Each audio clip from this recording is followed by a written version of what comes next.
Com uma imagem de paciente autocontrole, capaz de investidas repentinas, os anuros são caçadores eficientes no jardim. Não é bom que eles estejam do seu lado?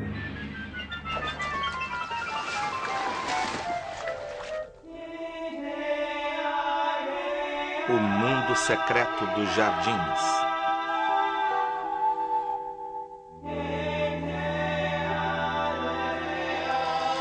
Anuros.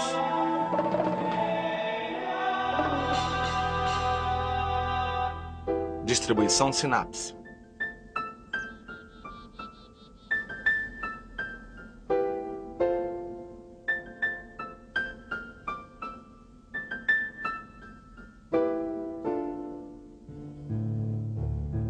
Os anuros sobrevivem ao inverno de várias formas diferentes. Alguns, como o sapo-leopardo e as rãs verdes, passam o inverno na sujeira, no fundo do lago. A vantagem é que, se o lago for profundo, a água no fundo não congela. Por isso, eles nunca têm que lutar contra temperaturas baixas. Mas quando o gelo começa a derreter, são atraídos para a superfície pelo calor do sol.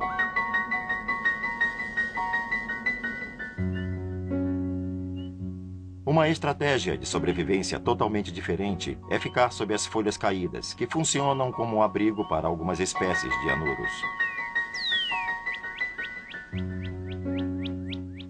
Mas quando o frio é insuportável, nenhum anuro é mais adaptado do que as rãs comuns. Proteínas especiais e substâncias como glicose e glicol agem como anticongelantes em seu corpo, e isso as ajuda a resistir ao congelamento. Mas se por acaso a temperatura cair demais, elas até podem acabar congelando. Podem até solidificar, mas o impressionante é que anuros conseguem se recuperar deste estado criogênico sem nenhum dano. Em geral, quando os anuros emergem, ainda não há grande atividade de insetos em volta. Por isso, eles aproveitam a situação e começam a procurar oportunidades de acasalamento.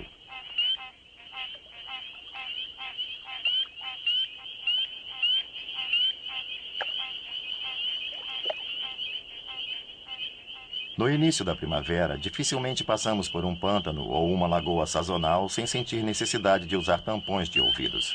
O motivo desse alvoroço é um sapo pequenininho, menor que o meu polegar, conhecido como rã de madeira. Ele está entre as primeiras criaturas a aparecer em volta de charcos e lagos para proclamar cantando sua esperança de encontrar uma parceira.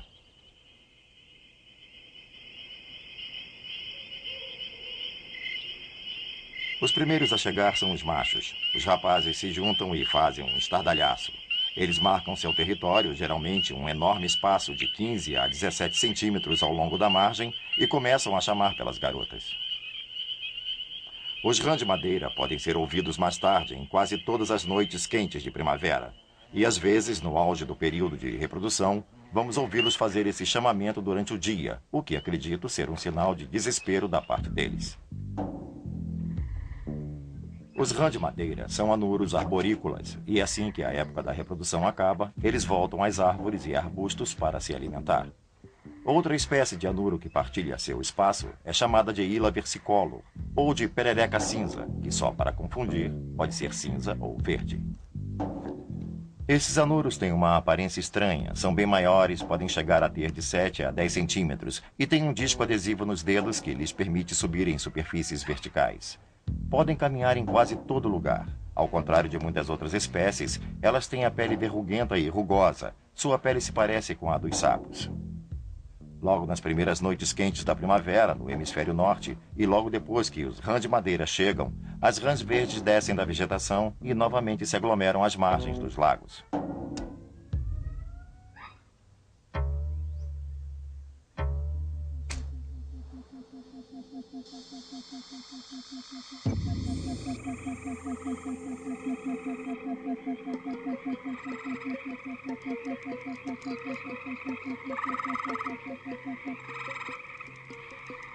Devem se unir de 15 a 20 machos em torno do lago, coachando e esperando desesperadamente que a fêmea atenda ao chamado.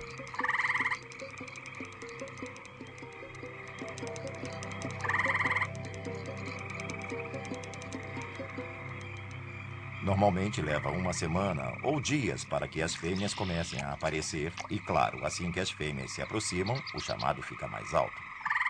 Com toda essa algazarra de machos chamando, as fêmeas que se encontram num raio bem amplo atendem à convocação descendo de árvores e arbustos para as margens dos lagos.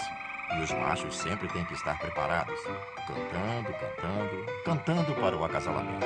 I was alone, looking for someone to love, somebody to call my own, under the moon up above, all by myself, hoping that someone would see my lonely heart on the shelf, in need of sweet company.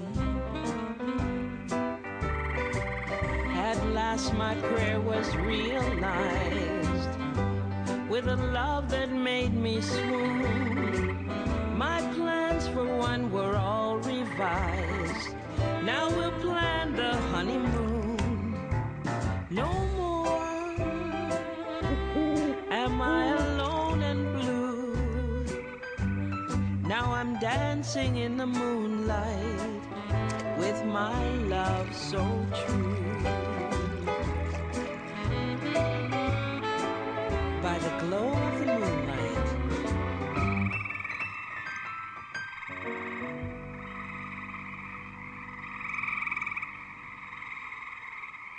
sob a luz da lua, os pais saem do lago deixando para trás centenas de ovos que terão de se defender sozinhos num perigoso mundo novo.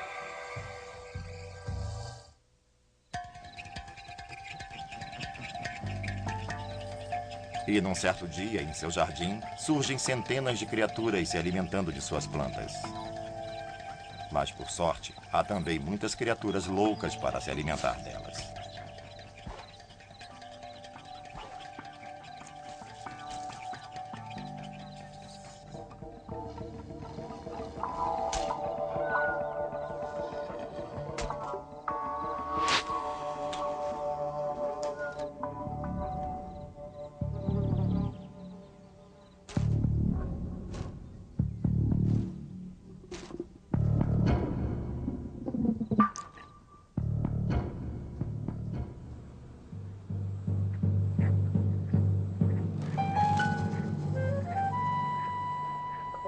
Os anuros são caçadores visuais que espreitam a presa, esperando pacientemente o momento certo para atacar.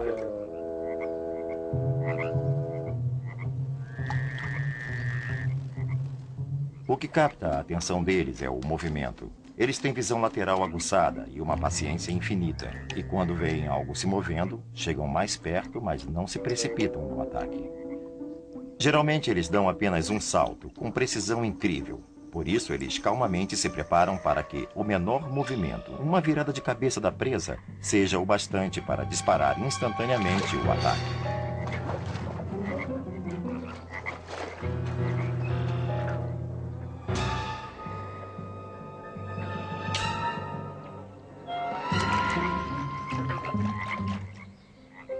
Eles parecem tão benignos flutuando no lago que é difícil imaginar que por trás daquele sorriso de gato de Cheshire esteja uma arma de precisão mortal.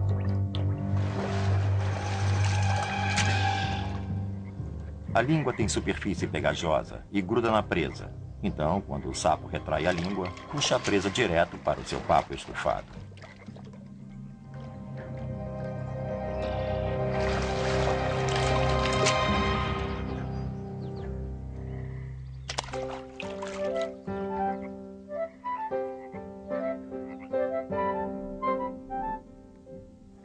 E, claro, é bem interessante assistir a qualquer tipo de anuro engolindo alguma coisa. Ele traz para dentro da boca e, em seguida, seus olhos protuberantes se fecham, enquanto toda a estrutura muscular em torno da boca força a presa a passar pelo esôfago.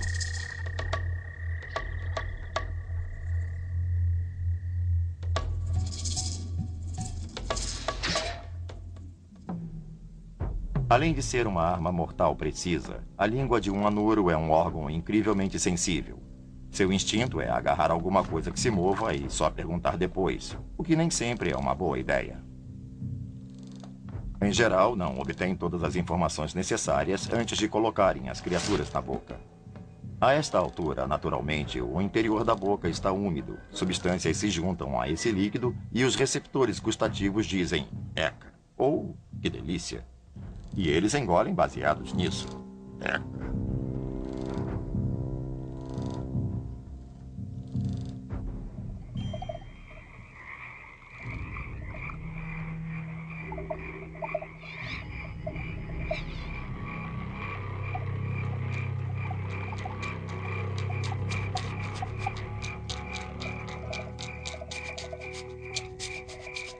Eles gostam de caçar à noite porque correm menos risco de virar caça e porque há muita atividade de insetos. Para que isso seja possível, eles têm que ter excelente visão noturna.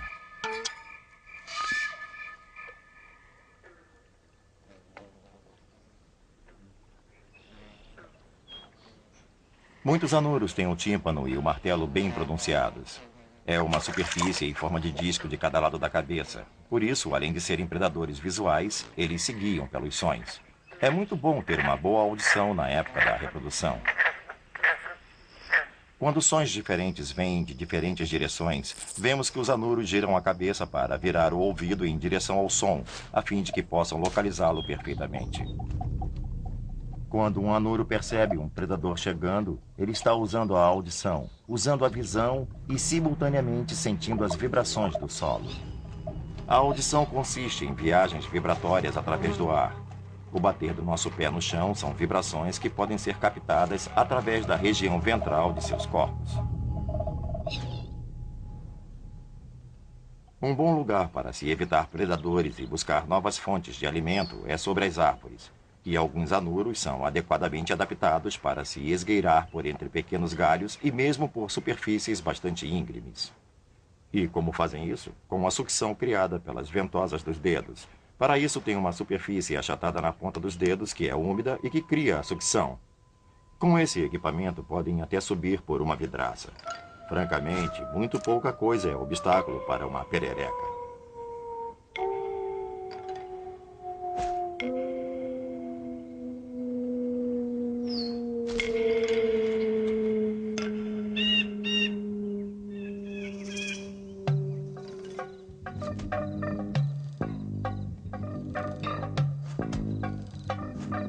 As rãs têm pernas traseiras poderosas, e isso dá a elas uma vantagem real quando tentam escapar de predadores. Assim que são perturbadas, saltam alto e pousam num ponto distante, sem deixar rastro do seu cheiro. Até mesmo na água, essas pernas compridas podem ser bem úteis, pois dão longas remadas e promovem muita propulsão.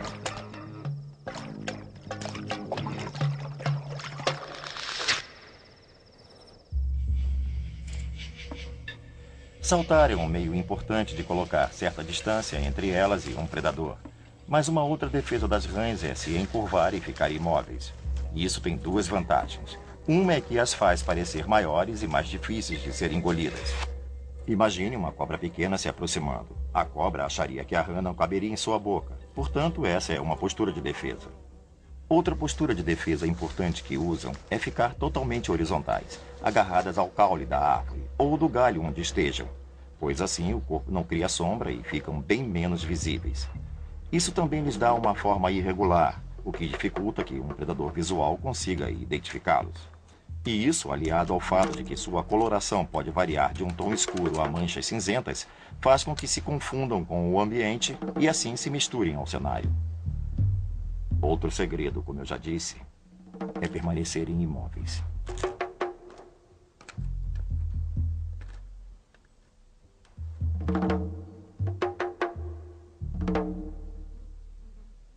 Os anuros existem de todas as formas e tamanhos, desde as pequeninas rãs até os brutamontes dos lagos, as rãs-touros.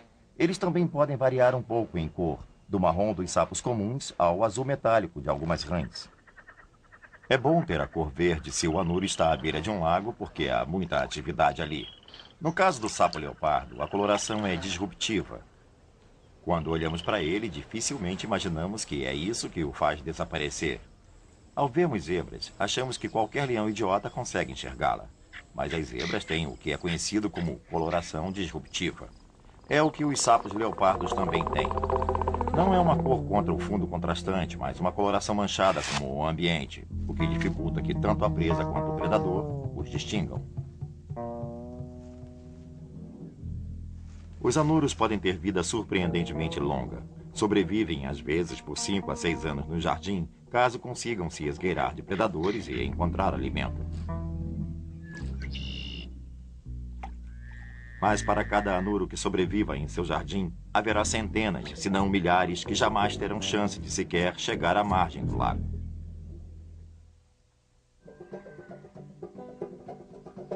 Muitas pessoas sabem que a maioria das rãs tem pele macia, o que as distingue dos sapos. Mas a pele macia de uma rã é geralmente úmida e talvez um pouco viscosa ao toque.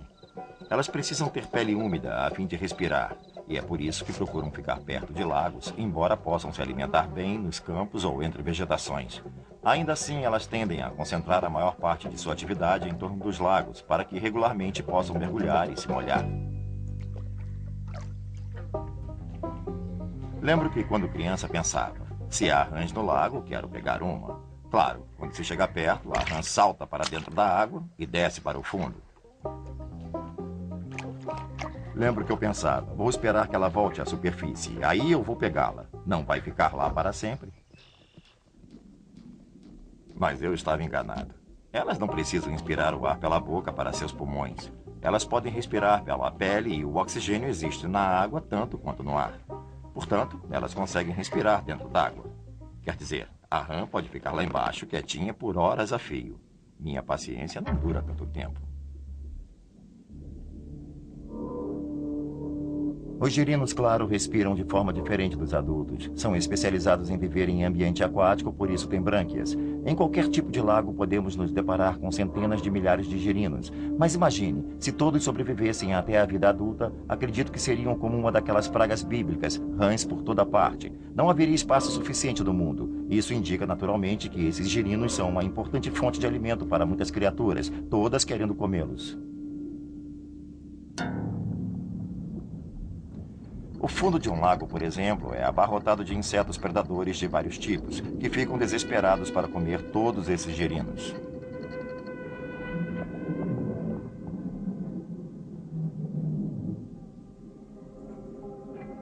Se eles sobem até a superfície para se alimentar, também ali há predadores aguardando por eles.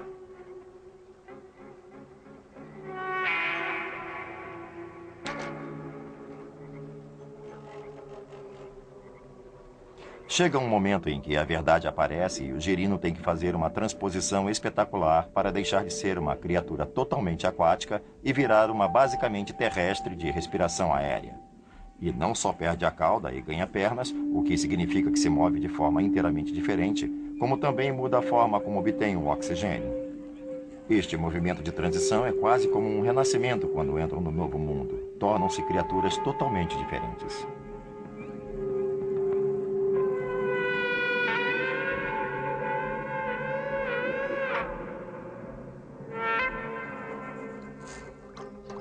Mas mudar a forma de obter oxigênio é de fato o menor de seus problemas a esta altura. Agora eles têm um mundo novo com toda uma nova gama de problemas a enfrentar.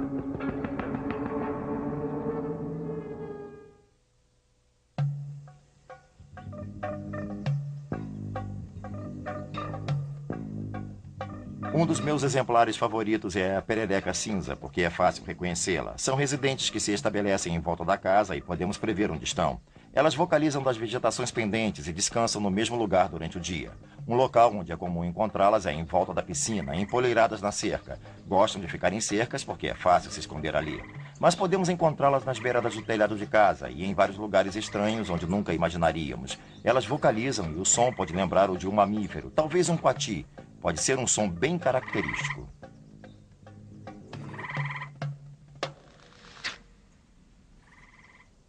Sempre gostei de ter muitas rãs no meu jardim. São uma boa indicação de um ambiente saudável. Elas têm pele fina, úmida e passam parte do tempo no solo e parte do tempo na água. Portanto, se houver qualquer contaminação no solo, na água ou no ar, vamos ter a indicação disso. E como bônus, são predadores vorazes que comem avidamente todos os insetos do seu jardim.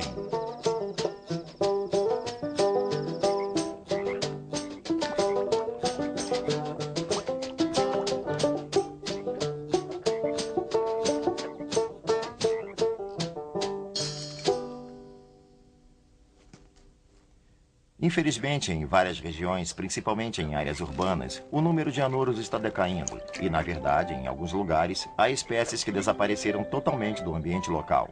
Basicamente, os anuros podem ser de grande ajuda, e uma providência vantajosa é construir lagos no jardim, provendo o habitat para que se reproduzam.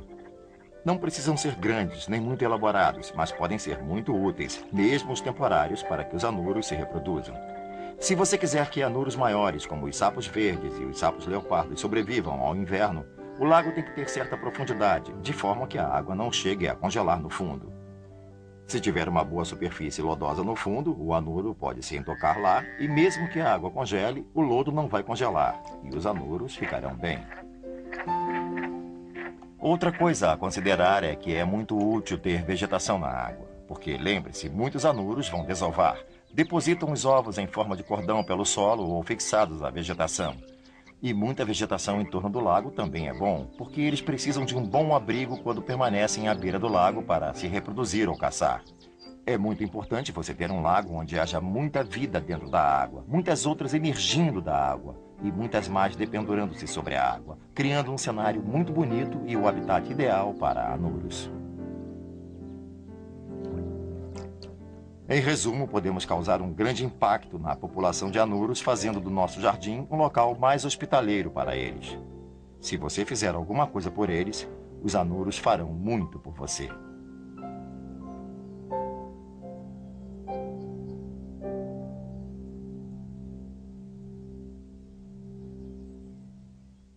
Versão brasileira Anima Vox.